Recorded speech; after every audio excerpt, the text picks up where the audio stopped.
happy. This is a test of the emergency broadcast system. This is only a test. DJs and MCs. This DJ, he gets down. Listen to this jockey's introduction to Two DJs and a mic with your host, DJ Mike. Is that a timetable? And DJ JP. Well, get on it. It's your time. Give me the mic.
Hey, what's up? What's up? Another edition, and I am back in the city of DFW, baby. Back home. Yeah, we both are. Yes, we're back in the studio together. Yeah, welcome to another edition of Two DJs and One Mic. Today we got one of the Baytown finest, DJ Detoxx, David Pru. Yes, sir.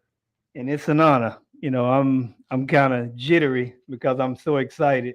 You know, me and David met each other up in Vegas during the fight week, and it was a great time. I really enjoyed the conversation. You know, we had some very candid, open-end conversations. So right. How you doing today, brother? Hey, I'm doing great, man. Really good meeting you out in Vegas. That was a good connect.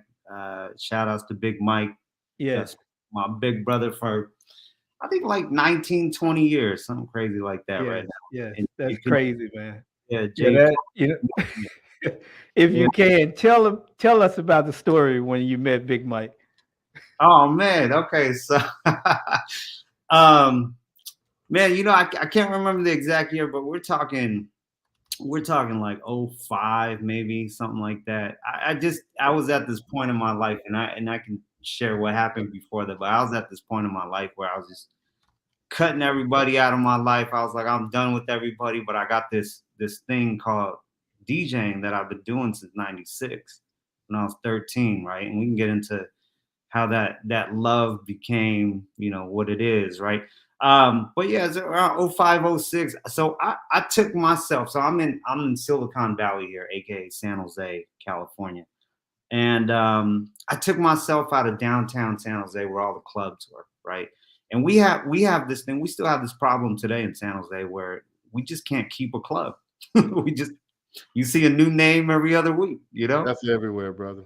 That's everywhere, for sure. And so they tried to do some things, and I can get into some stories around some decent clubs that popped up out here as well, some E40 stories and things like that. But I took myself to the other side of town called Santana Row, Santa Clara. A little more money, a little more bougie, almost like Rodeo Drive, if you will. And they had this I won't name the name. It's still there, but it's a little bit of a higher end restaurant.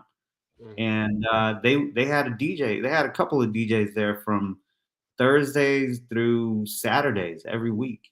And I got to know a couple of guys over there and started off just getting to know everybody. Just like you, Mike, I just started talking the DJ thing and they're like, man, okay, you one of us. So I started getting on the mic. So they were just like, we'll spin, because it was a 3-hour night. So it was, imagine this, 3 hours getting paid just as much or even more than the clubs in downtown that were 5-6 hours or even longer, right? Especially, you know, when you're trying to open, no one's really there, and it's 2-3 hours of just playing whatever, right? This was 3 hours of just solid music. And so we all kind of got together and found 80s and 90s is it. So you're talking 05, something like that. So some of the latest stuff at the time too, but 80s and 90s was just hitting. I was in my 20s at the time, and it was hitting for the 30 plus Silicon Valley folks, right? They came in after work, got their drinks, got their groove on, no real dress code. So I would see Big Mike walk in, I'm 5'7", he's 6'7", so I'm over here like, dang, man, doing it. And then he had the accent, yeah, you know. So I was like, this is kind of a local joint. So to see somebody from out of town come by, I was like, man, what's up? He told me from Texas. So the first thing I did, it might have been 06, something like that. So I'm playing that Slim Thug joint with Paul Wall, Still Tipping. So we're in a bougie spot, and I'm playing like, you know, In Excess and all these like classic joints, and then out of nowhere, just right. And he looked at me and he went, man. So I kept it. I played UGK, you know, I played Lil Troy, I played anything that was Texas or the South, and he thought it was funny because all these people just looked at me and just went, what is this? What is this? Right? I was laughing because I would get bored. I'm like, I play this all the time. I play this every week. So I would see him maybe every few weeks. So now my mind just starts rocking. I'm just like, what are you really doing out here? So we got to know each other. You know, we got to know each other, and we went out to dinner and just got to know each other, late night dinners, and I introduced him to a bunch of DJs that was around me as well. And we just had a love for hip hop and music, man. And so he bugged out because he's like, wait, you way younger than me, but you know the lyrics to all that? And I can get into how I got to know a lot of songs even before my time as well. And it's because of DJing. So yeah, that's how we met, long story short, you know, and there's more after that. So. Oh yeah. Cool. So, my brother, what led you to DJing at the tender age of 13? Yeah, good question. So we didn't have cable at the house, right? I grew up with my parents. My dad was a pastor, Southern Baptist. What? Oh boy. Yeah, my dad was a Baptist. So, yeah, so I grew up in that world. I've been in Mississippi and all that, so I'll tell you. I'm a Southern Baptist from Mississippi. I grew up in Mississippi, so hey, man, I feel you. I got stories around that. So yeah, so I'm Southern Baptist, my dad, right? So get this, my mom's Buddhist though. So wow, there's this pool in the house, and you know, what a mix. Yeah, what a mix, and it was a train wreck, as we say in the DJ space, right? So, anyways, there was a neighbor that just had, I think he had like 6 dual speaker, you know, cabinets, and he would just, you know, he wasn't Jamaican, but he was playing that music loud, right? So I walked over there and I'm thinking to myself, I'm in the Bronx, what is going on here? But I'm in California, I'm in East Side San Jose, and he played the Fugees, man, Fuji La. It just had, I think it came out like December of 95, and this was about February of 96 or something. And I couldn't help it. This dude was scratching to it. He was scratching the acapella in, and it wouldn't be on beat. And, you know, he was like practicing. So I was like, man, what are you doing? And so he's like, man, come over here and mess around. I didn't even know how to put a needle on a record.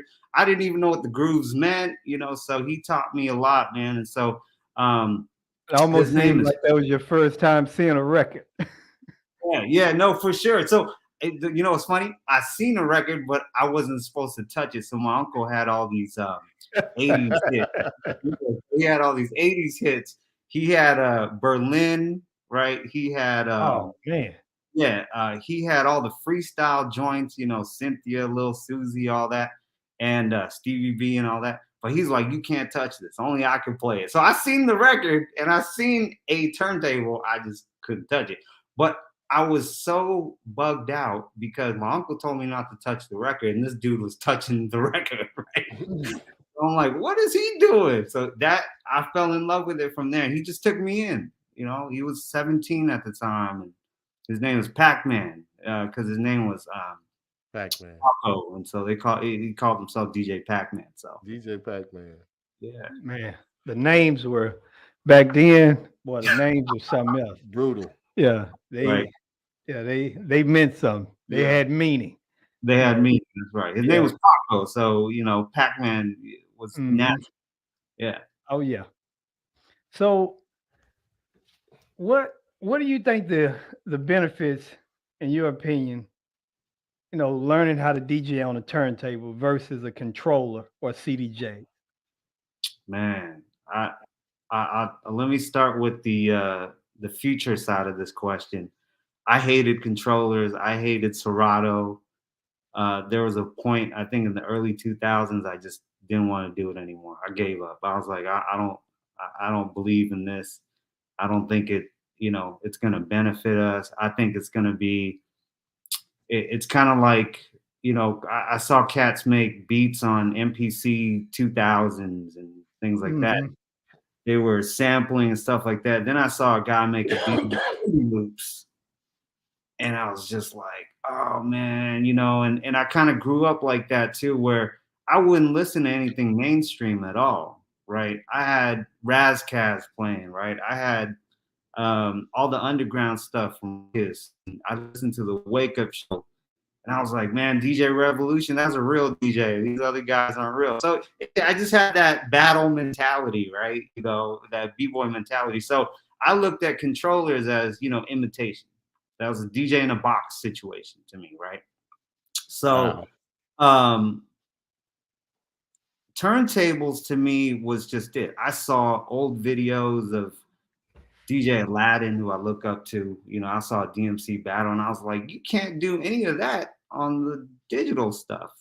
So that was my mentality. So, but turntables still to this day is the love of my life. I even wanted to skip sometimes, just to feel good, right? and so, you know, I had to be light on the fingers, you know, I had to control the pitch a certain way. And I still do that to this day. Even if I could hit the auto sync button, I'm not going to do that. I just can't do it. And Mike, we talked about this. So yeah, Mike's talked about that. Oh yeah. I think it's a sin. Yeah, I think it's a sin. Oh my goodness. You know, on the 10 Commandments, that's one of them. Thou should not touch the sync button. right. That's commandment number 11. Yeah, thou should not touch the sync button. Wow. Yeah, we're making the 11th commandment then, you know. Oh my goodness. So yeah, I just love that you had to spend a lot of money on needles and things like that. It just made it less accessible, and you had to be careful with your stuff and really learn and things like that. So that's my love for the DJ turntables. So the benefit though with the controllers, I had to get creative because now I could just mix back and forth, right? And I had all the songs right there on the laptop. So I had no excuse to sit there and be like, I'm just going to blend back and forth like I normally would. No, I had to get creative, mess with acapellas, mess with instrumentals. I had to get on my battle DJ hat and start scratching and things like that. I had to really turn it up. So once I got on CDJs, whatever controller was at the time, I'm on a controller now just to make mixes on. I had to get more creative. So I'm not 100% into it. I'm probably 80% at this point, but you know, I'm a bit more convinced than 03, 04, that era. Yeah, it's just better on your back. I mean, we have to look at you have to look at the good, better side, the benefit side. No more crates. You got more music at your disposal, and you can pretty much go anywhere. There's some negative to the purists that we don't like, but it definitely has its benefits. Well, I'm gonna say this here, and I'm gonna just throw this out there. Uh-oh. So, if you had to just grab all of the DJs and put them on a turntable, what would that look like? You know, if you took away something that didn't give you the ability to push a button to sync something up, or you had to actually have the feel to manipulate the record, what would that look like? It would be a mess. It'll be a mess. Yeah. So I do think it's a benefit to that because you can actually learn how to do something the way that it started. And with that, it's not just, oh, I want a piece of history, but there are some things that you learn from learning it that way that you won't get from doing it just solely on a controller. The digital side has made it extremely easy for us. Yes. But there are some things, even we had this conversation, me and him had this conversation the other day. And I was talking about making reels. What are some of the benefits of making reels? And this question came about. How long do guys hold their mixes? You know, and based on what he said, we came up with 1 to 10 seconds. If that much. If that much. Right. Guys are running in a mix like dudes are running out of a bank that they just robbed. Right. That's how they running up out of a mix before I'm like, did I hear something? Did something happen? So there are benefits from learning things the old way. Yeah, there are. I'm not going to argue. Because if I do this in front of a guy's computer where they can't see the sound waves, can you mix or will you die? Right. So that's just something I wanted to throw out there in regards to that. Those would be good tests for a lot of DJs. You know? Oh, well, some guys that I've trained. Okay, let me take that up right there. You can't see that now. Hold that mix. Right. You know, that's the real test because you have to really train your ear. That's and right. A lot of these guys' ears are no trained than a baby. That's right. Yeah, even the way they fade out. I mean, wow, it's abrupt. Oh, yeah. It's abrupt. Yeah, it is. Yeah. It can be. Yeah. So we're gonna go on to the next because we got a whole lot of meat to get into. Yeah, let's do it. Yeah. What are some things that you think affect the DJ industry in a negative way? He will give me this question. What are some things you feel are, just that we can do? I guess do better, or something you feel like just needs to be changed to make the industry better overall? Yeah, I got a lot of opinions on this. Hey, fire away, we got time. Go ahead. Yeah, so let's say, okay, going back 96, right? I'm on the turntables. I can't mix at all, right? They gave me two of the same instrumentals and I still couldn't beat match. I had to learn all that and learn how to, I couldn't graduate to like the bass knob or the treble knob, right? So I see a lot of DJs that just kind of do stuff because they think you just supposed to do stuff, right? So, I see this all the time. I saw a DJ when we were in Vegas at a restaurant. It was cool. It's playing some, I think, Return of the Mac or something like that. And he just kept turning the knob, right? I'm like, why? Why, right? So there's this thing where like I feel like they feel like they always have to do something, right? Mm-hmm. And he got the crowd going. They knew the words to the song, and it's like, just let it be. You didn't have to add no effects or any of that stuff. So I think one of the negative things is we always feel like we got to do something, right? I say we because sometimes I think to myself, maybe I should be scratching or something in between. But no, I got to just play the record here and there as well. So that's a small thing. But I think one of the biggest things is it's become just DJing in general, because the money is talked about so much. the fame is talked about so much. This is just a reflection on society, because now they're trying to find what can I do to get money and fame and just look like I do something, right? And this is the problem. You buy a controller and you mix a couple of songs, and then you go out there and you call yourself, grandmaster something, right? It's like, no, man, you got to earn that, right? You got to earn that. And that's why when I have conversations like me and you, Mike, we had a conversation, even just for 5 minutes. I was like, I know where this guy comes from. I know the path that he was on. I felt that, right? But a lot of the new guys, and I'll talk about myself as well as a new guy back then, but the new guys don't even know what happened 10 years ago, right? They don't even know nothing before Serato, nothing before Tractor, Record Box, or any of that. They don't know any of that stuff, right? And I think that's a reflection on hip hop as well, where it's okay if you don't know who Melly Mel is, that's okay.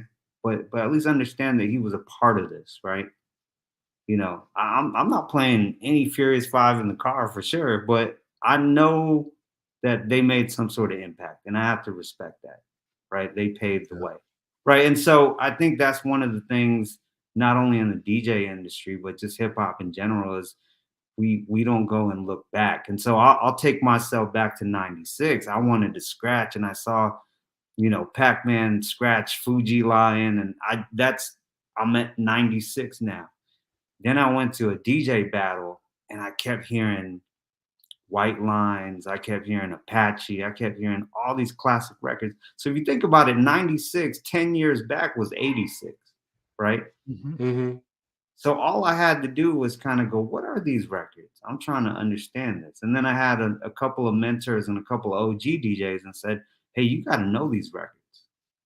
I don't care if you like them or you want to play them. You got to know why these records are being used, why they're playing them. So now if I hear a scratch sample, I could tell you, man, that's Slick Rick. I could tell you all that.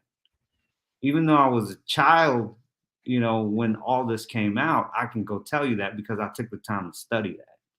So when I get around a guy like Mike, he's like, this guy's either really old and he's got the Asian genes, and really, or like he took the time to study. You're really hitting on something. I gotta say that I think you hit on it, and maybe the thing that really plucks my nerve is they don't know the history, or they don't care to know the history, or they don't try to learn anything about where the industry has gone. They just know what's right here, and they don't try to go back. Okay, they learn 5 or 6 records, or enough records to get by from old to play, but they don't know anything about the other history or what was with those. Or that's a really good point right there. I like it is. Yeah. And they try to downplay it and make it like it's not important and that it doesn't matter. But then you get to someone's event and you murder their event. Right. Yeah. And then you want to blame them for not dancing. Yeah. Right. Exactly. When you just didn't know your history. You didn't know how to relate to them. So how are you going to take an event for an age range that you haven't even did the homework on? Yeah. That's right. Yeah. Now here's the other side. Here's the value in that. So I can go to any gig, right? And I'll stick to my 80s, 90s, early 2000s, things like that. Well, I can go to any gig. I'm 40 right now. So if I can go to any gig where somebody's 58, I can think, okay, what year was he in high school? And I'm going to mess with him and play those joints from his year, his senior year, his junior year, and have him bug out, go, man, what do you know about this? Mm-hmm. Right? Oh, man, I know a few things. I know a few things, right? So that's what happened at the spot I was at when I met Big Mike. He bugged out because he was like, what do you know about these records? And I just kept it quiet, And even to this day, like, some of those songs came out when you were like 3. -1, So, yeah, exactly. That's what. Yeah. You were -3. Yeah. So I think that's the power of it. When I meet people, they're just like, man, how do you know so much? Well, I'm into it. I respect it. I'm into it. Right. Yeah. And I think they respect it. But go ahead, Mike. No, I would have to add to that. And you love it. That's the other part. You actually love it. It's a part of you. See, Right. you have one of the problems that I have that I think that are prominent is when you just look at this as a money grab, you really have no love for the art at all. You just see money. So if you just see money, history doesn't mean anything to you Right. because you're just looking at what you can get. I can grab this. So what? I did the event one time and the people never called me again. So Right. what? I'm going to do another one. Yeah. So instead of having life that you've generated nothing but death. Yeah. Exactly. I love the way you Strong, put right? Oh, but Yeah, I'm just but it's saying it true. is what It it is, is. it is. You study killing people's events. Yeah. And I've heard people say choke the DJ. Yeah.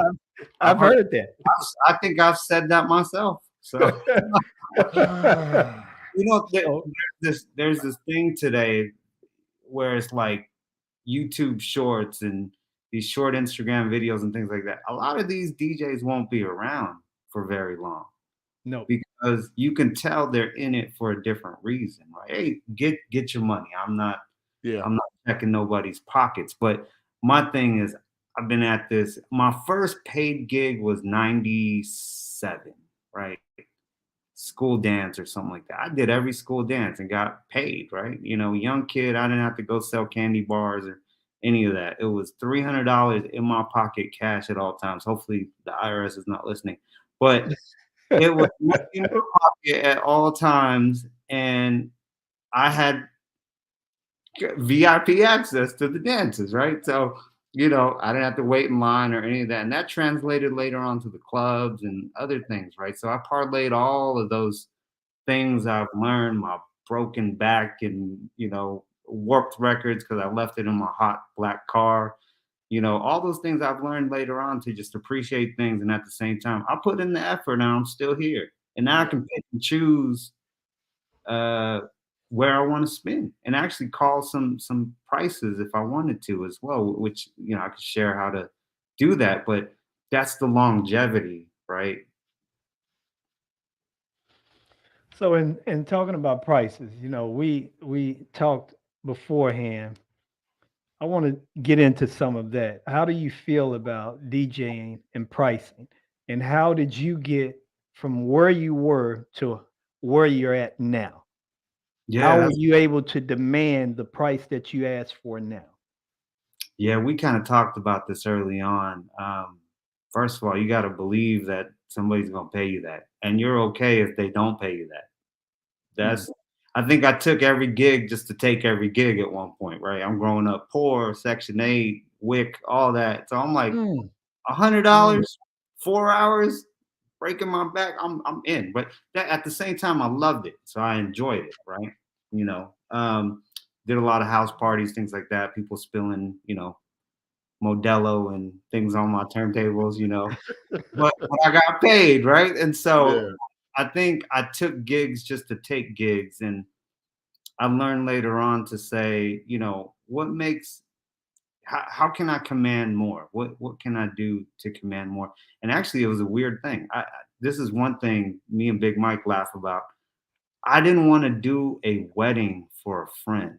She just begged me to do a wedding. This was like 2010, 2011. I had taken a break and I came back. Uh-huh. I didn't want to do it. So I told her $7,500.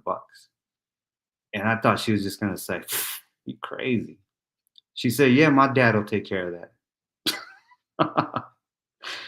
And I was like, damn, now I got to do this. Every time I'm like, I'm not sure that's a bad, I got to do this. yeah, but then I was like, okay. And I only had my turntables at the time. I had a Rain, I think I had a 57 at the time. And then I had 2 speakers. So I actually took that money or the deposit and went and bought equipment for this specific wedding. So I went and got the laser lights and all that. I never had to buy that stuff because my crew had it and we just would borrow from each other. Mm-hmm. And so I just threw out a number because I didn't want to do it. And then I kept that number. And now I say, if you don't pay that, I'll, so you just command it and almost believe it. I mean, I almost didn't believe in it at that point, but I was so nonchalant about it that she was like, "Oh yeah, my dad will take care of that." She spent 150 grand on the wedding, so 7,500 was just tiny bit. That was what, 5%? 5%. So it taught me something that, okay, if I want to go command that, I got to go to where the whales are and not go to where the pond and the little guppies are. So that changed my mentality, and that translated into business and other things as well. And when you say, well, the whales and not the guppies, please expand on that. Yeah, absolutely. I think if you look at, let's take Jay-Z, let's say Hove, right? He's got this, he's always kind of had this where he's talking about luxury and elegance, and I'm a level up, you know, my palate's different. Let me put you on to some game, right? You guys rocking a Rolex still, I'm over here rocking an Audemars or something, right? And I think he's starting to capture a different audience where he's like, you know, I'm tired of the D-boys. I'm tired of the street cats. Let's level up. Let me start talking some luxury things now. Let me be around some guys that go to Paris or Tokyo now, right? So he kind of found that avenue, but was still, let me still talk that street stuff so I can still capture some of that audience in case they want to grow with me, right? And I kind of looked at that and looked at some other rappers. I mean, you know, I'm not a fan of Diddy or any of that. I respect what he's done for the game, but he kind of put that luxury thing, you know, that whole Harlem thing. You know, I'm jiggy. I got all this money and this and that. So I'm like, okay, they got the audience. They're finding where the ocean is, where there's a bigger pool of money. So for me out here in Silicon Valley, I'm not going to go do a little gig for a small company of 200 people. I'll go to YouTube. I'll go to Google. So 7,500 is pennies to those guys. Oh yeah, we pay that all day long. They almost look at you crazy if you were to say $1,000. They're like, why? Right. So that's where the ocean is. Right. And I think at one point it was like, let me get every gig I can. Then you get a little bit smarter and say, you know what? Nobody's gonna fight at a Google party. Yeah. Hopefully. Big money, and I can network at the same time. Okay, that's my new. So let me ask you this though, so how did you get those? Did you go to the companies, or did you have an agent, or how did you work your way into getting to those kind of parties? Man, Big Mike will tell you. I just pick up the phone and call HR. Wow. I just pick up the phone and I just say, hey, you guys got holiday parties coming up? Let me send you a mix. You know, sent them a mix, and I made sure it's all the radio stuff, right? Yeah. And you know, almost kind of going, hey, what songs do you like? Making sure the HR person is excited. She's like, yeah. So how long of a mix do you send them? 15, 20 minutes, or 15 minutes, just to you know, of course I want to get fly with it, but they just want to hear a couple of things and go, oh, he's real, you know. And that was really it. I would just call HR and just be like, hey, who handles events here? I know you guys got parties coming up. You got, you know, all these events where you're releasing new products. Let me get a crack at that. No requests, none of that. It was the easiest money ever for me, and I never thought about it. I was born and raised right here. Never thought of going that direction. I was like, oh, little house party with a bunch of gangsters. Okay, I'm there, right? And yeah. After that, it was like I gotta get away from this, right? So, yeah. Thank you for that tip, bro. Oh yeah, we got Big Mike on there. He said facts. Everybody will be calling HR tomorrow. Yeah. Me and Mike used to always talk about. I would always share these stories with him. I'll be like, "Hey, you want to find out something? Just pick up the phone and call that person." So I would have no shame. I don't care who you are. I don't care if you're a billionaire, trillionaire. I'm just gonna pick up the phone. I got 10 questions for you. Talk to me, right? So did you have anybody else like in the industry that was doing that you could talk to, or did you just step out and start doing it on your own? Everybody was doing weddings around me. They were doing school dances, all the typical stuff. So it was saturated, right? And I figured, okay, that's a crowded block. I'm gonna just stay away from all that, trying to figure something else out. Then I went to an actual party. It was a holiday party at a company. and the DJ was horrible. He couldn't blend. He couldn't even fade out correctly. I mean, it's not that hard. And so I was just kind of going, hey man, just, you know, I didn't even tell him I was a DJ. I was like, hey man, just real quick request. You know, a lot of people in the 50s right now, they don't really know these songs. You want to do a little throwback?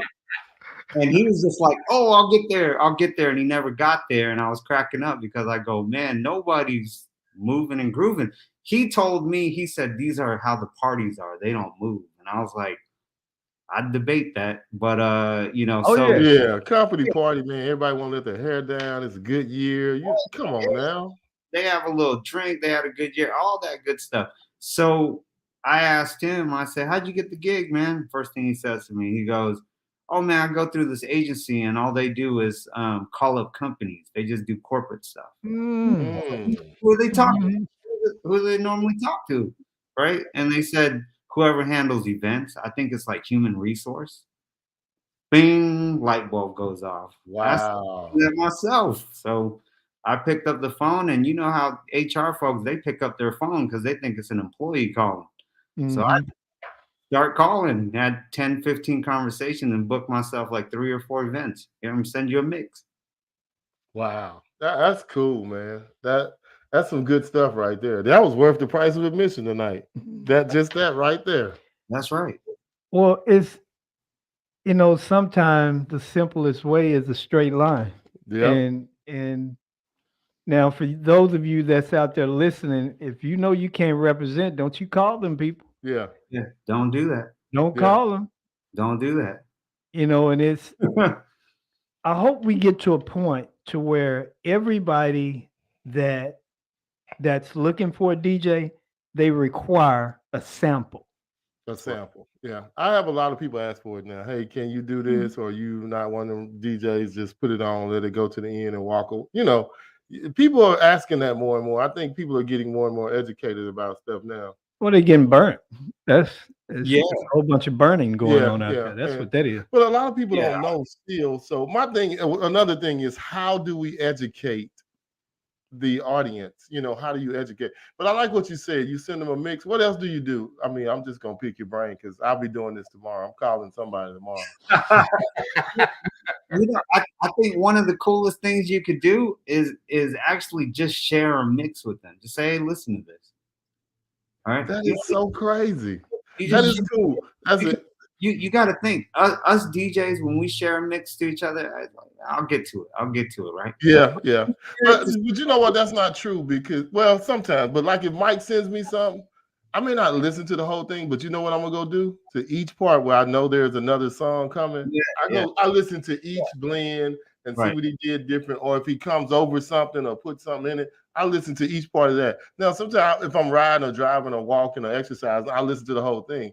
But normally I just go to each blend and see how he did and what he came with, get to the next song, or I bag up, okay, here it is right here. But that's just being honest. So, you know, that's what I'm, as a DJ, that's what I listen to when I listen to somebody's mixes. Exactly. So I made this mix, I sent it to Mike. You could tell my audience was not. He didn't share. No, my big Mike. Oh, okay. I was going to say he didn't share. I made this mix specifically for women. Oh, wow. So you had some 90s R&B in there, 2000s, a little bit of 80s, and then some of the newer stuff. It was all female-driven music. So I would give it to all the females that I knew, and they would just keep bumping it. So I get a text message, hey, man, what was that song? And this and that. So I didn't give them the track list and this and that. But the thing is, I tell them, man, you like that mix, make sure you share it when you get to work, right? Somebody's going to listen to my mix, and then, you know. I need a DJ. Yeah, Ice Spice is saying my name on there. So somebody's like, he should do our company party. Yeah, he should do okay. Because DJs don't approach companies. They have to go looking for you. And in fact, I knew a girl who did events every year, and she would never call the same DJs because she just couldn't find them. Wow. So there's this level of service, this level of business that you got to operate as well. And so I would always share with her. I say, hey, you guys had me last year. If you wanted me again, I could definitely hop in. But if you want to try somebody, no, you're the only one that talked to us. Okay, cool. Bet. Wow. We had somebody call us one time. She said, I called 3 DJs. You're the only one that picked up the phone. Yeah, I've had that too. Yeah.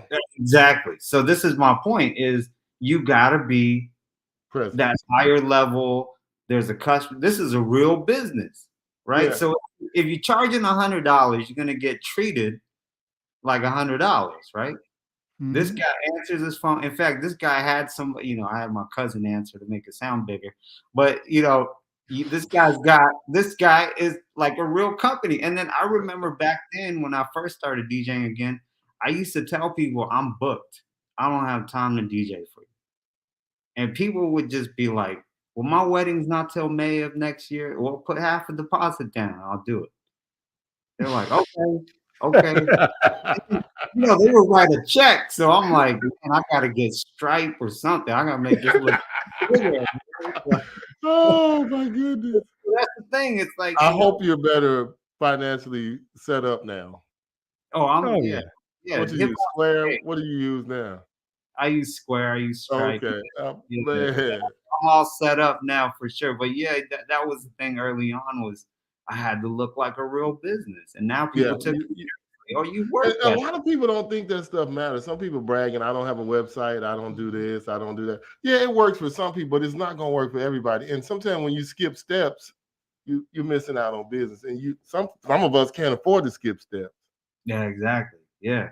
So you make yourself as professional as possible. And I even showed up to some of the events and said, when are you guys having this planning party for the event? I would show up. What kind of music you guys like? What can't I play? But what do you mean I can't play Blowjob Betty by Too Short? So,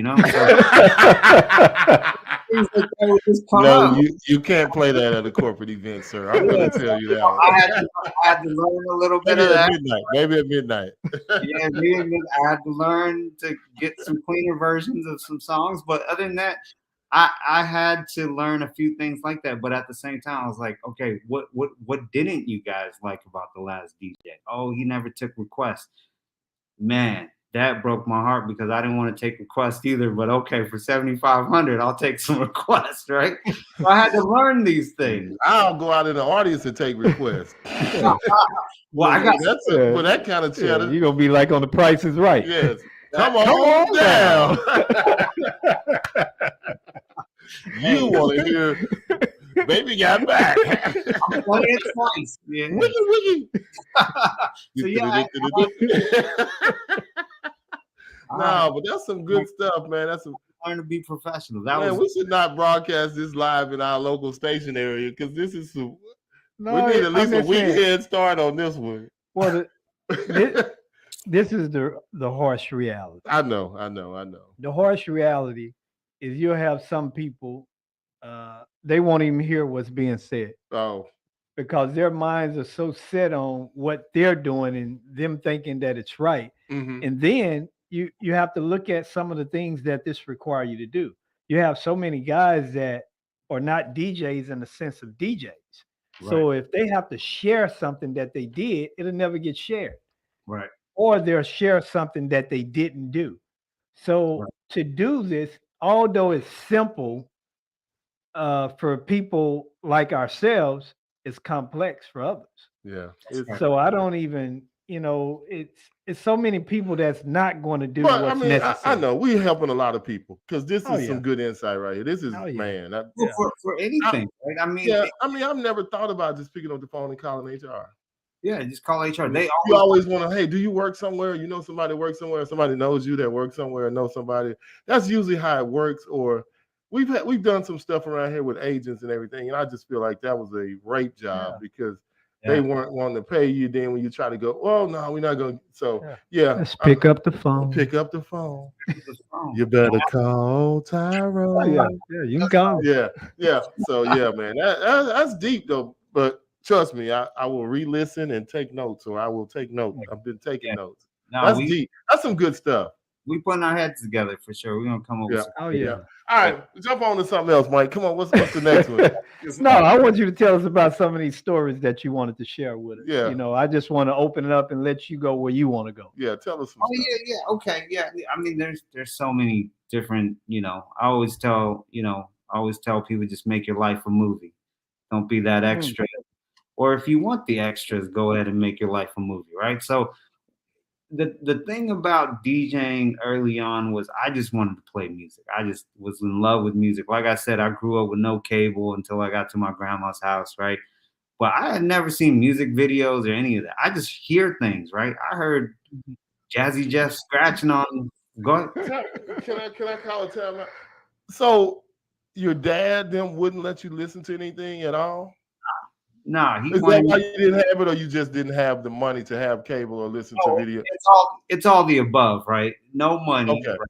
You know, we were Section 8. My parents ended up buying a house, and all their money went to that. So I just couldn't really get anything, right? And Yeah. so I had the neighbors to go to because he had the 3 turntables, 1200s, beautiful black ones, and this giant 19-inch mixer, right? So I would go over there and just mess around and be like, man, what is this? What is this? But I was in love with hip hop already because we had just the music around, like it was just around, right? The state, it wasn't like the way it is now where you have a hip hop station or a so-called hip hop station.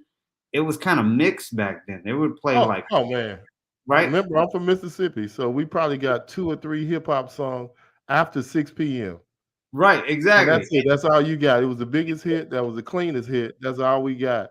That's Every, right. as far as hip hop. Right. And so it was the same way in the Bay Area. They would play high energy, they would play freestyle, they would play rock here and there. And then all of a sudden it was like Mellow Man Ace. And I'm like, what is that? Right. So then we just couldn't afford it. So what I did was I just fell in love with music because it was on the radio. So I turned on the radio and I would hear a song. So I was like, man, it's kind of cool. Like somebody just told me this is a song that they were listening to when it came out in high school and they married their sweetheart or whatever. I was like, that song took you back. That's crazy. So I thought DJing would be perfect to kind of be in a DeLorean and take people back, right? And so that was one of my thinkings when I got to some of these clubs. I was like, let me see the crowd. Oh, they probably went to high school, 89. So I'm over playing, New Edition and things like that. They were like, oh my God, how does this kid know all this stuff, right? So to just answer your question, the music and all that, it was just available on the radio. And so I needed to get access to it and things like that. I couldn't afford any of that stuff, but the neighbors had all that. So that got me out of trouble. I started learning some things and just, again, I fell in love with it and then understood now it's a culture. It wasn't just songs. There's a whole culture to this. Absolutely. And I think that's the one thing, I don't know about Mike, but for me, surely that made me, as my parents traveled the country, drove to Dallas, wherever we went to, Disney World, whatever, driving. We didn't fly, we weren't as quite that bad, but radio, listening to Reverend Ike with Player Cloth. That's before, but all that stuff, I heard all of it on the radio. So I had to listen to, old white music. I'll just put it like that. And, that kind of stuff. So I knew all of that. And you know all of that because you didn't have hip hop and stuff to listen to back then, or even R&B. It was tough. You might have heard an Al Green song. You might have heard Ike and Tina rolling down the river. But, that's about it. Rest of it was, other stuff, Right. Somebody said, Uncle, is that his daughter? Is that his wife or his daughter? Oh, that's my niece. Yo, I love you. College now. She's a big girl now. Come on. Man, we're trying to have a show here. Kayla, I got cool. Thank you for taking it. He'll hit you up after the show, okay? After the show. But go ahead, brother. I'm sorry, I didn't mean to break you up, but I think that's one thing where we got our love and our knowledge of music, of what we had to listen to because nothing else was available. Exactly. So I'm with you on that. So I just found out about DJing, but then there's this rapping thing. I never was interested in the rapping part because I respected it. I was like, that's an art they do. I'll just let them do that. I got into graffiti and I got into breakdance. It was more pop locking. West Coast, we did that, and then a lot of East Coast come out. Yeah, exactly. Oh, yeah, Electric Boogaloo. Well, I got into popping because that was a West Coast thing, right? And just that Mississippi too. Yeah. So I fell in love with all that. So I'll tell you about the Mississippi thing. So I've been to 42 states, and it's because my dad would travel. So I'm Cambodian American, right? First in the U.S. My parents were refugees, so My dad was a pastor, but he would go to all these states and partner up with these churches, Baptist churches. And he would say, you have a Spanish kind of session at 10 or 8 or something like that. So he was like, let me throw some Cambodian in there like at 2 or something. And he would bring crowds of people. So every summer I'd be in 5, 6 different states. So I was in the South, I was in Baton Rouge, I was in different parts of Mississippi. It was so funny because I didn't see no Asians in Mississippi. And then he took me to a casino where they had a buffet. I go, there, that's where you guys are. Oh my goodness. Hey man, that's funny because you say that where I grew up, there was one Asian family in the whole city, one, and they owned a grocery store. And that was the one Asian family in our maybe 2 or 3, but that was the only one I actually knew. And they owned the store, Preachers. Yeah, I remember. Yeah, but oh wow, that's funny, bro. Wow, so I'd be in Louisiana and places like that. My dad was, even though he was Baptist, he never wanted to step in a casino to actually gamble. He was big on those buffets, right? And so so was my mom and dad too, but they always hit, and they call him the one-armed bandit. Let me just go drop a quarter in there and see it. Yeah, whatever. Yeah, so we'd float through the South. I was in Montgomery. I was in parts of Florida, South Carolina. I mean, I seen almost the entire country. So let me ask you something. So when you were in those countries, not countries, those states, were you able to listen to the radio in different areas and get different things?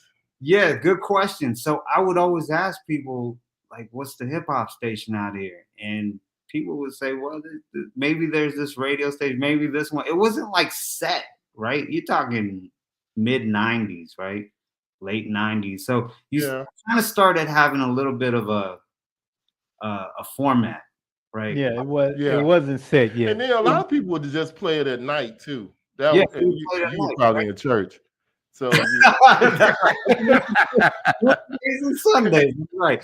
So, hey man, been there, done it, brother. I got a big trophy. I'm telling you. Get it. So yes, Lord, I was in church. Yeah, exactly. I was too. I've been in church too. I lived in it, So yes. I got home, it was church. So yes.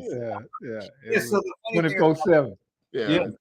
So my dad was not cool with me listening to any form of hip hop sounding music. But the funny thing is, I started falling in love with R&B, right? So they had these late night radio shows. This dude out here, Victor Saragosa, he's Latin dude, Puerto Rican guy out of the Bronx. He came out, I think he came out here. Did like some sort of late night thing, and then Victor Saragosa, this Mexican cat, he had this deep voice, and you never knew what these guys looked like, but the voice was always, top notch. I'm like, man, these guys sound cool. But they would play like After 7, New Edition. They would play all that stuff. So I fell in love with the classic R&B, the groups, Troop, Mint Condition, all that stuff. So to this day, Mike, you and I were talking about this. We got a whole crate of that stuff. I love playing all that stuff, bringing that stuff back. So I would ask for stuff like that because my dad would be okay with me listening to people making love. Trouble, you know what I mean? Wow. Right? So, wow. Yeah. You're gonna make love, but you ain't gonna listen to the click clack. Yeah, we ain't gonna let you learn about your hood and shit. Yeah. So what about some of the stories of some of the famous encounters that you've had or people you've had the opportunity to work with? Yeah, man. Let me share this picture right here real quick, man. Rest in peace to my guy Nipsey Hussle, right? Oh wow. Oh yeah. Today's his birthday. He would have been 38, right? Oh, happy birthday, Nip. Yeah, so Nip, beyond just the rapper part, and I wasn't really into his music early on, but I just knew he was different. We had to talk about Silicon Valley. Him and his partners had this project called Vector 90 down in South Central LA, where he wanted to expose kids in South Central LA to all the tech stuff. So I ran into him a couple of times, and we would talk about.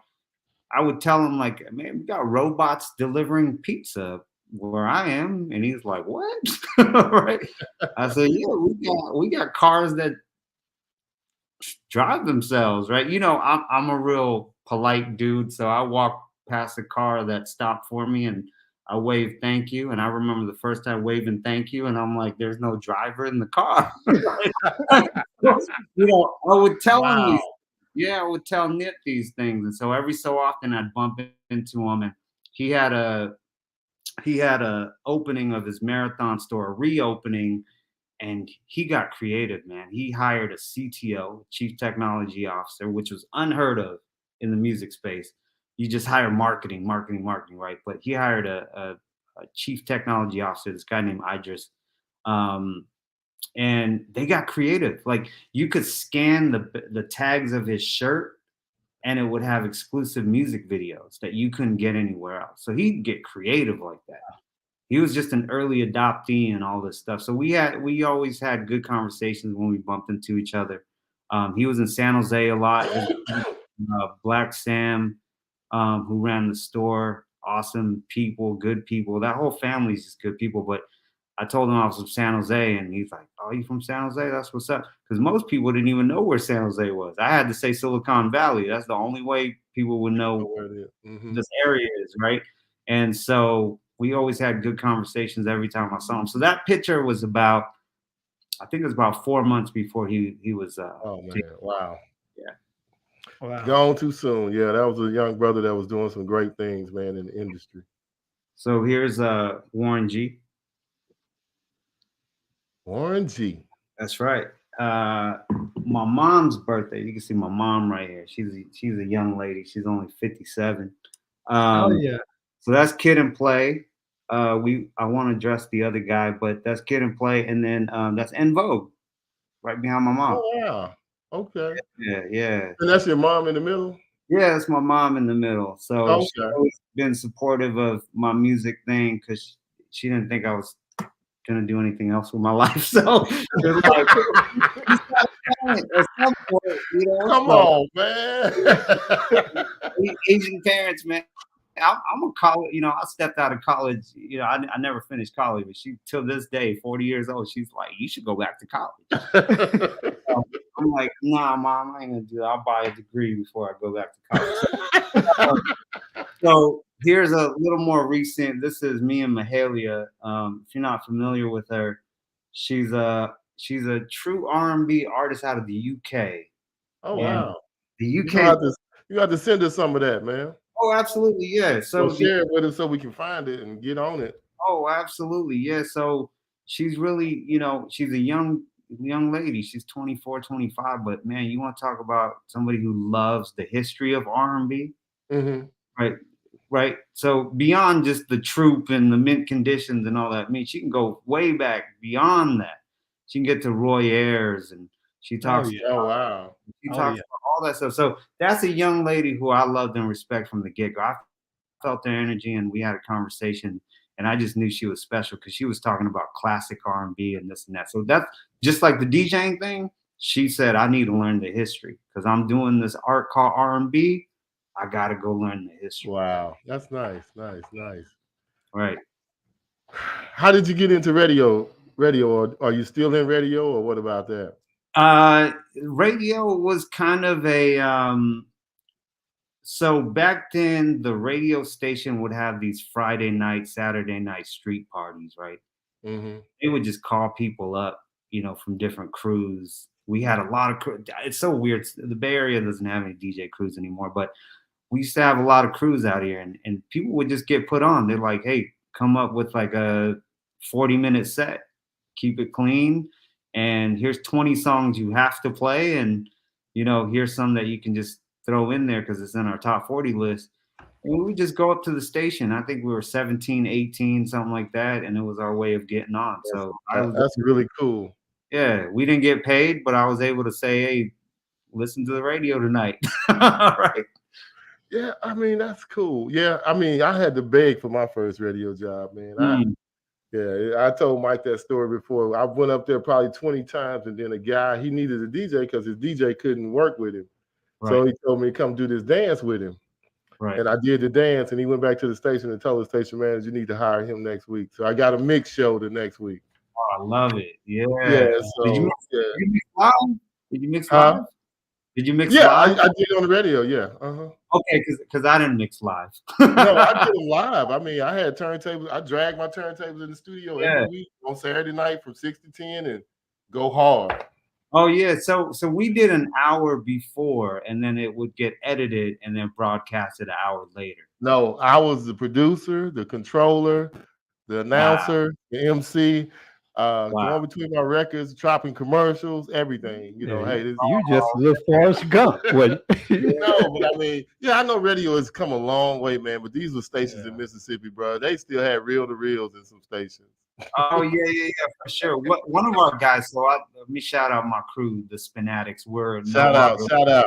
Yeah, we're no longer together as a crew because we're all doing different things now. But one of my guys, he made a mix. We might have been 17 at the time, something like that. He made a mix. We 4-tracked it on Pro Tools or some equivalent to that, and it was a fly mix, right? It sounded like 8 turntables, right? It was just so fly. This mix got played in Tennessee and other states because they didn't have a hip hop DJ to spin live. So they would play his mix, my guy 12 Style. They would play his mix almost every week, and he would crack up. He'd go, "I don't even know how this guy got my mix." Right? And so he wasn't getting no royalties or anything. No, nothing. But people were saying, "Hey, we heard your mix like in Chattanooga or something." And he was like, "What? Wow, my life!" Right? So we were cracking up, and then oh, I know now we all tag everything, but he wasn't tagging. I guess they could edit it out too, though. But he didn't tag it and put no drops in it. Yeah, like a female voice on there tagging it, but it wasn't. They didn't care.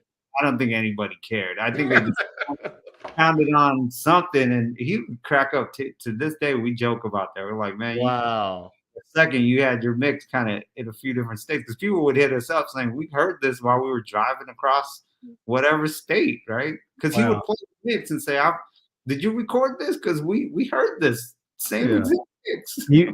He went viral. He went viral before going viral for the wrong reason. And with no financial gain.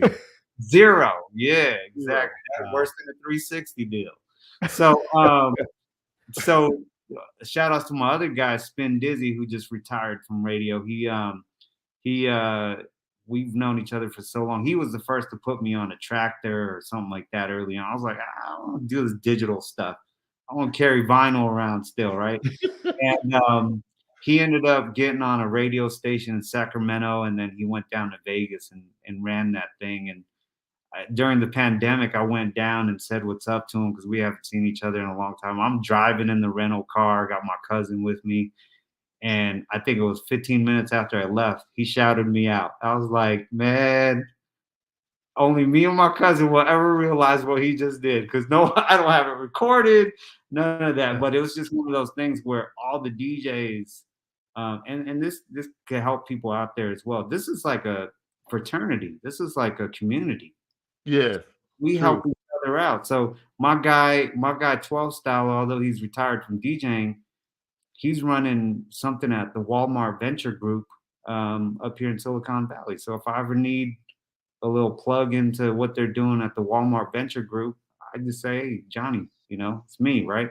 So you just have these connections at some point. Now I'm doing things around business consulting for startups and things like that. So people would hit me up, "Hey, remember we used to DJ together?" And say, "Oh yeah, for sure."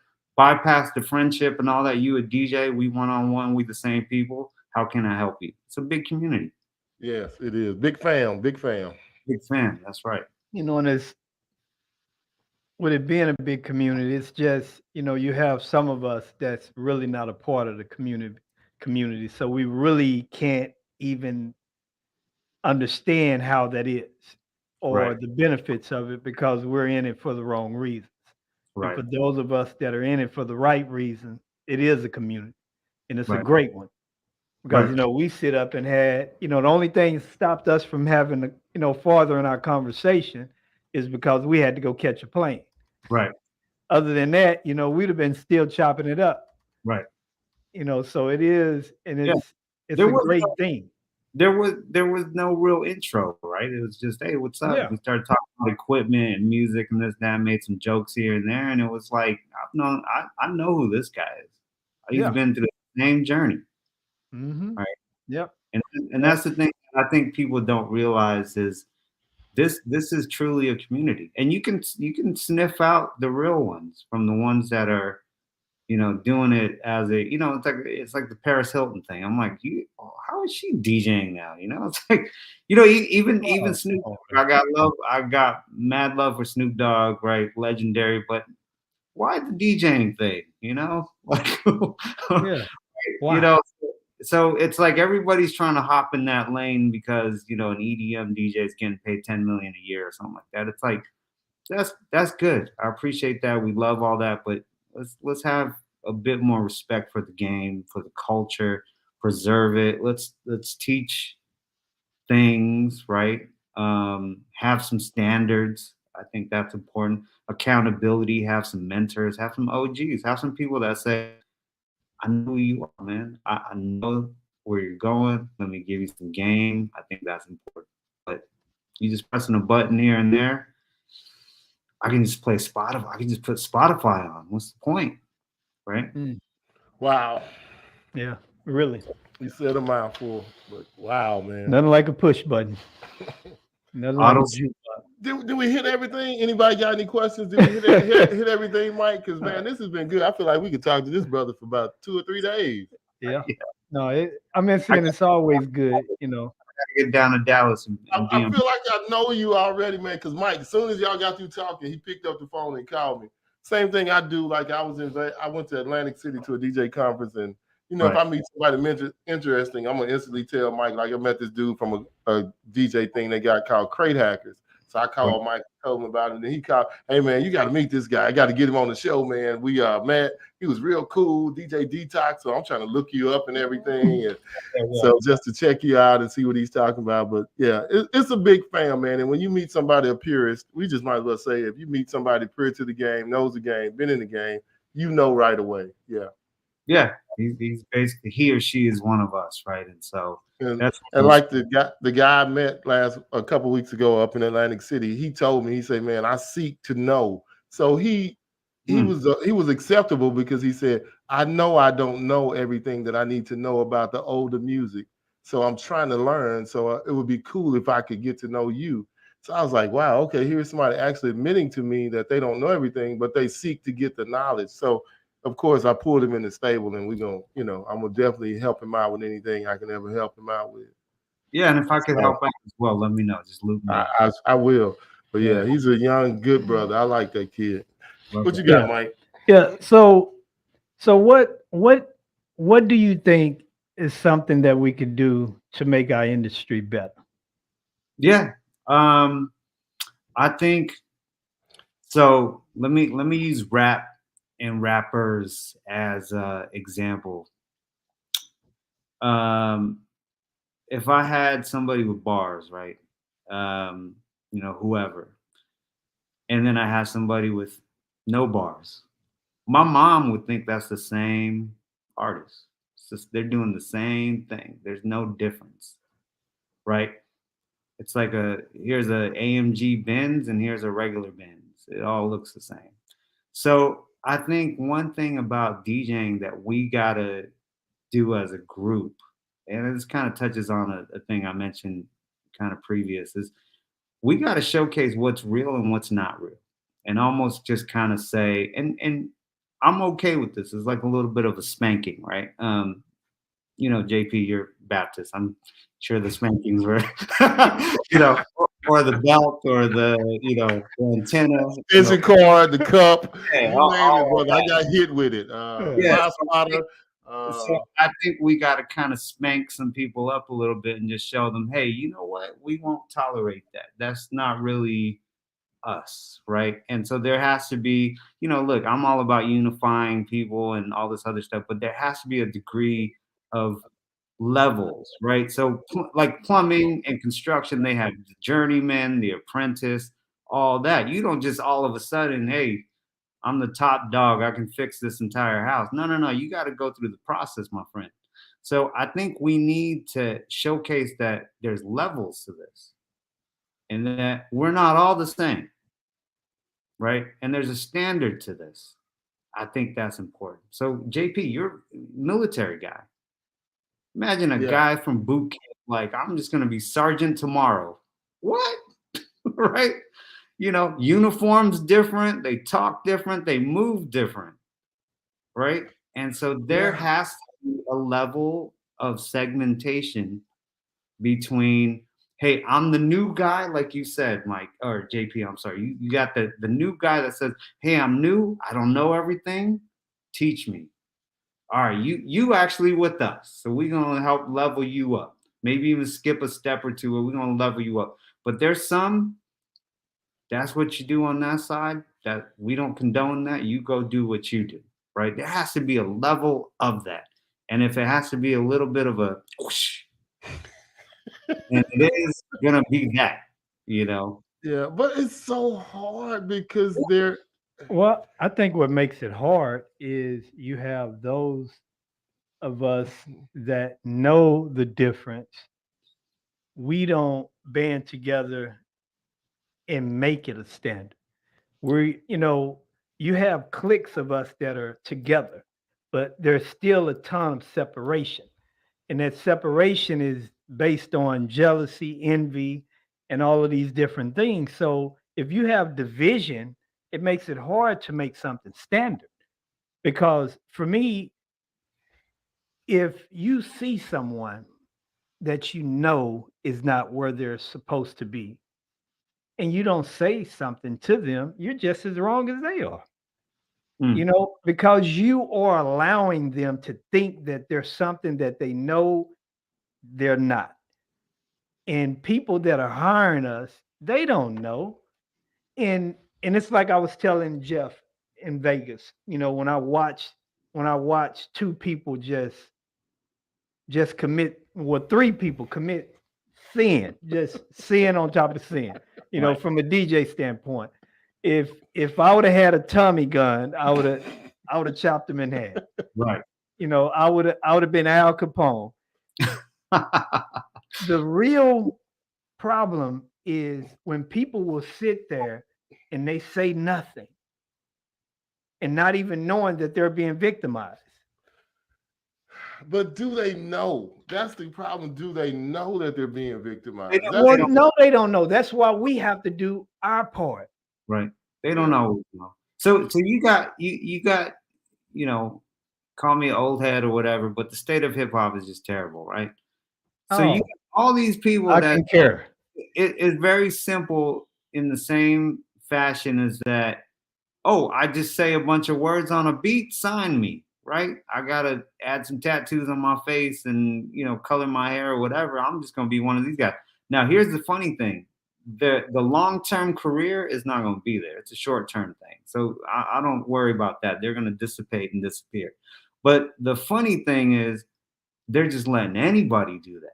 And you got corporate issues. You got hedge fund guys that are now telling you what the culture is. You got all sorts of issues. Dante Ross, respect to Dante Ross.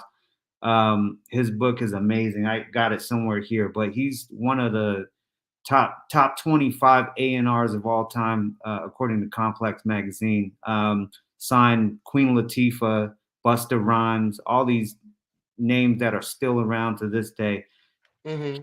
He probably said it best. He said, there's just hedge fund people jumping in. There's all these people that are not of the culture or understand the culture, respect the culture, that just hops in and says, well, this is what I say it is, right? And so there's a give and take, right? You want to elevate the culture as well, but now it's become a system. It's become McDonald's, right? It's become just, let me just make a bunch of these guys, add Lil in front of their name and push them, and hopefully they last for 2 or 3 years, and then we go get it, So you have that challenge as well. I'd love, and this is a harder problem than what it is, but I'd love for the OGs to just hop in and just be like, you guys go do that. But Yeah, but the bad thing is they're going to, a lot of them are doing it too, or a lot of them are just getting out the game, see, sort of kind of, but they're going to mumble rap or whatever we call it today too. Sometimes they're getting in the same trap just so you can get another record out. that's right. Yeah, not an easy solution to any of this, and it is what it is. Things are going to evolve, but again, things are going to there's going to be a new trend later on. Somebody's going to start back on fast rap, and double time, triple time rap at some point, and that'll be the thing. Now it's talking and saying a bunch of words, right? So there's an audience for it. People have allowed it, so it is what it is. And I think DJing kind of has that same space where we just allow it. Hey, you know what? He train wrecked, and it is what it is, and he's just a DJ. And but it's hard to stop it though, man. It is, because anybody can, just like you said, hedge fund babies. Somebody can just go buy some a controller, get some music from somewhere, or get it off Spotify or whatever, Beatport or whatever they're using, or try, and go to that and just go DJ and call themselves a DJ, and never spend any time under the stairs, never had sleepless nights or nothing at all that, just. And again, that's the same thing with my mom. She couldn't tell the difference. She couldn't tell if I had more skills than somebody else.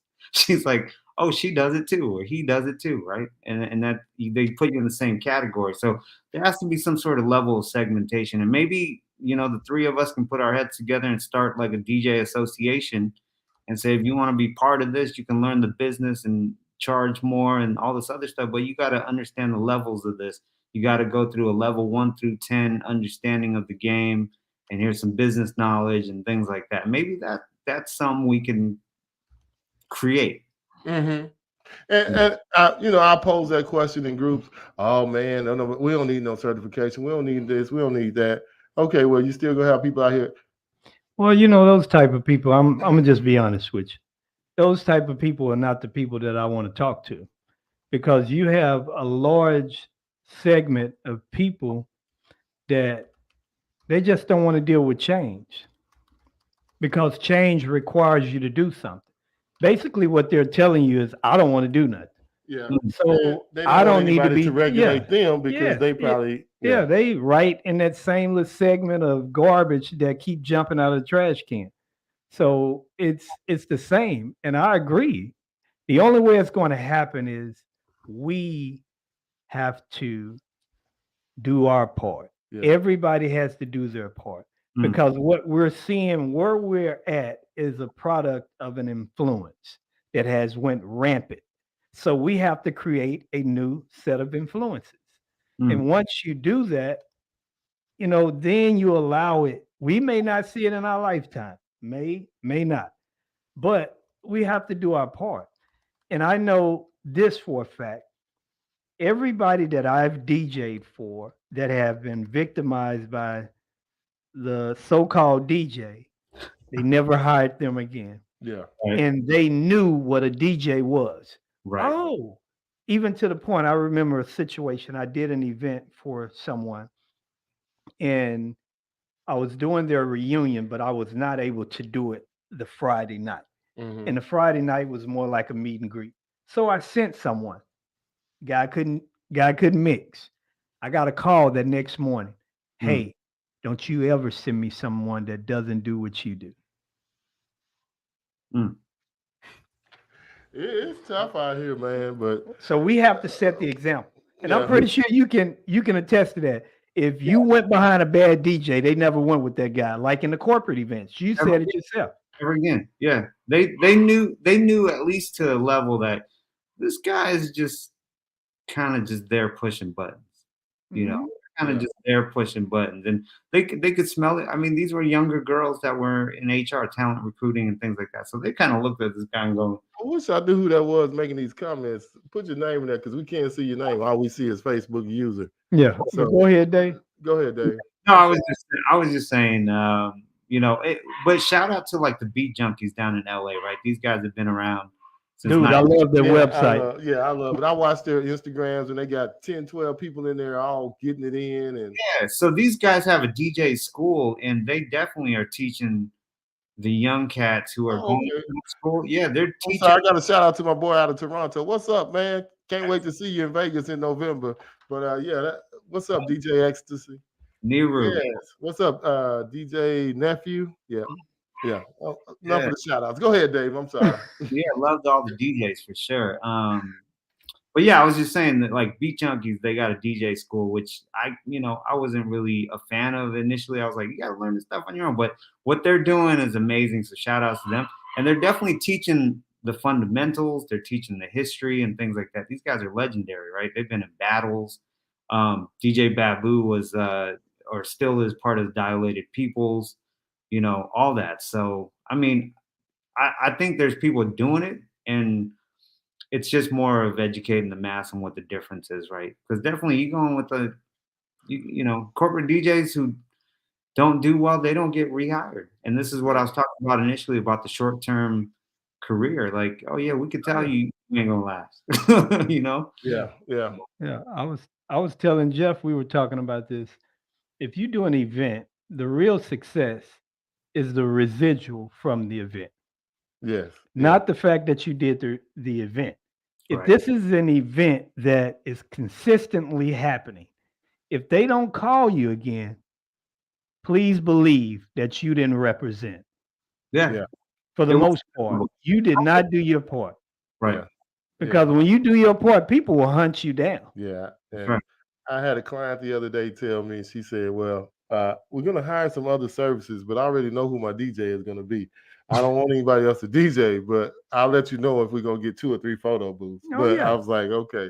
So, stuff like that. Not when you know you did your job. So, it's, man. But I'm with you. So we're going to have to talk about it, Dave. We're going to have to talk about it offline, man, and see what we can do about doing something. Me and Mike do try to teach, but, people don't want. And that's some want it, but a lot of them, they just want the quick, easy fix. Teach me how to put 2 songs together real quick. I'm back out here. And you don't learn the root of the fundamentals of finding the right spots to mix in and out of, learning all the other little things, and when to come out of a song, when to come into a song, and play on words and different things. No, just teach me how to do this, and I'm back on the street. Train wreck Betty. Yeah. But man, we're gonna respect your time. If there's not anything else, is there anything else you want to talk to us about or get us out there and tell the masses? How can they follow you? Well, never mind. We can't even follow you. But we understand why though. Yeah. I'm revamping my website and a few other things. So, we'll get that information out later. I'm gonna keep it a secret for about 6 months. Now, you stay dark for about 6 months. I get all the knowledge I want out of it. Then you're welcome to come back on the web.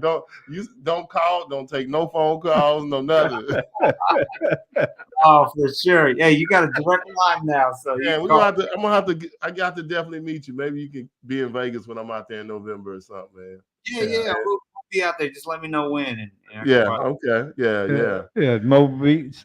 No, it's Wedding MBA. I can't remember the exact dates. I'll look before we get off. But you can't share anything, so that's good. Don't tell nobody your name. Take your name off the screen, Mike. DJ from Mississippi. That's what it is. Right.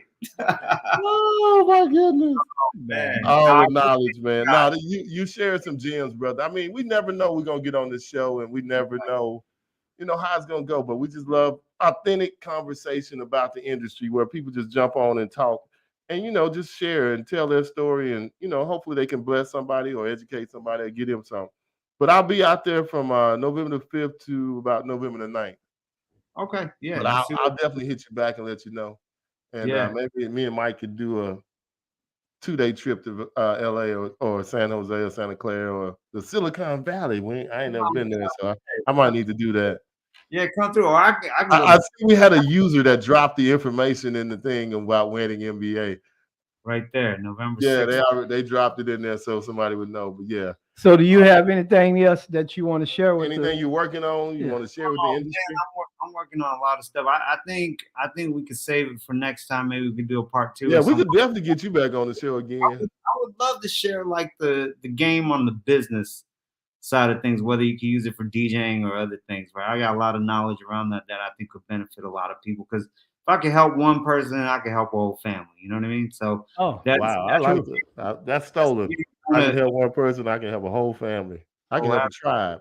Yeah, just know that Man, it is great. I'm so glad you and Mike bumped into each other. Thank you, Michael Pate, for Michael Pete, Big Pete, Mike, Pete? Big Mike, Big Mike. I just call him Big Mike. Thank you, niece. Happy birthday, belated birthday, man. This has been good, brother. I've enjoyed this. Man, JP, blessings, and Mike. You know, hey, yeah, we definitely hit it off. First 30 seconds of meeting each other. Yeah. We got that Mississippi connection. Oh yeah, the Southern Baptist Church whooping Central Florida connection. Casino, yeah, we there. The River Casinos, I'm there. Yeah, casino. Yeah. Mama them pretend like they ain't going. Oh, I hope my mama don't watch it. But yeah, you might want to shut up. Yeah, I'm gonna shut up now. And belt still warm. Still warm. Extension cord still warm. You know, it could be a noose. Yes. Yeah, you know how they do back then. Yeah, it'll be bad to be hung by your own. Oh, right. Yeah, man. We're gonna let you go, brother. We're gonna bring you back on. We just gonna talk business. We'll set it up sometime in September, and we'll just do a business show. Yeah, because I want to keep this fresh, and heck, he might be a monthly guest. Shoot, who knows, man? Just come back on and tell us what you got going on, because it's been really good. Well, it's it's a bigger piece to it, and yeah, I just look forward to us getting offline and working on some things. Yeah. So as it's a bigger piece. As 2P says, stop dragging it on. Cut the show off. Yeah. Piece, hold the piece. Yeah. But yeah, I'm gonna get with you. Like you say, I'll reach out. You let me know when, later on this week. Or as they say in radio, hang on the line when we hang up, and we'll get all your information and send you your prize. Yeah. 93. Yeah. Get you that T-shirt. Yeah. Man, go ahead and end the show, Mike. Give me the theme song. Yeah, hold on. Yes. We're going.